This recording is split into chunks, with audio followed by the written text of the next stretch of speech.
அண்மை செய்தியை பார்த்து கொண்டிருக்கிறோம்.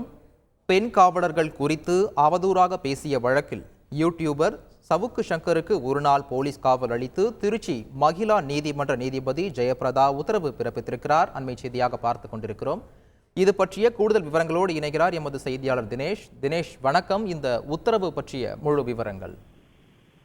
வணக்கம். அதாவது பெண் காவலர்களை பற்றி அவதூறாக பேசியது தொடர்பாக தமிழகம் முழுவதும் பல்வேறு காவல் நிலையங்கள்ல பிரபல யூடியூபரான சவுக்கு சங்கர் மீது புகார்கள் வந்த நிலையில பல்வேறு காவல் நிலையங்கள்ல ஒரு வழக்கும் பதிவு செய்யப்பட்டுள்ளது.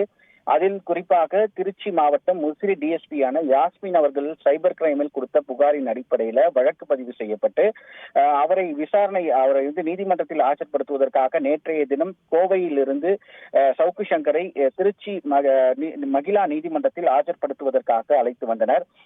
இந்த மகிழா நீதிமன்றத்தில் நீதிபதியான ஜெயபிரதா இந்த வழக்கானது விசாரணை செய்யப்பட்டு அவருக்கு வருகின்ற 28ஆம் தேதி நீதிமன்ற காவலானது நேற்றைய தினம் வழங்கி உத்தரவிட்டார். அதனைத் தொடர்ந்து சவுக்கு சங்கரை போலீஸ் காவலில் எடுத்து விசாரிக்க வேண்டும் என காவல்துறை தரப்பில் மனுவானது வழங்கப்பட்டது. அவரை 7 நாள் விசாரிக்க மனு வழங்கப்பட்டது. இருப்பினும் அதனை இன்றைய தினம் விசாரிப்பதாக நீதிபதி உத்தரவிட்ட நிலையில இன்று மதியம் 12 மணியிலிருந்து அந்த விசாரணையானது நடைபெற்றது.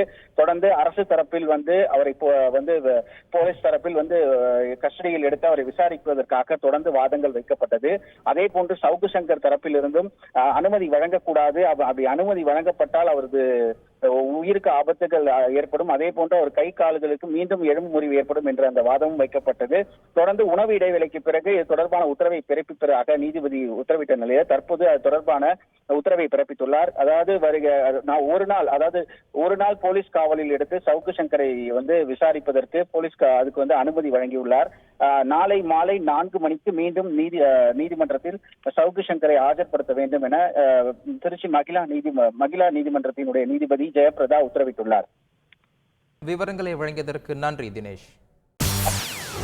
செய்திகளை உடனுக்குடன் தெரிந்து கொள்ள உடனே சப்ஸ்கிரைப் பண்ணுங்க.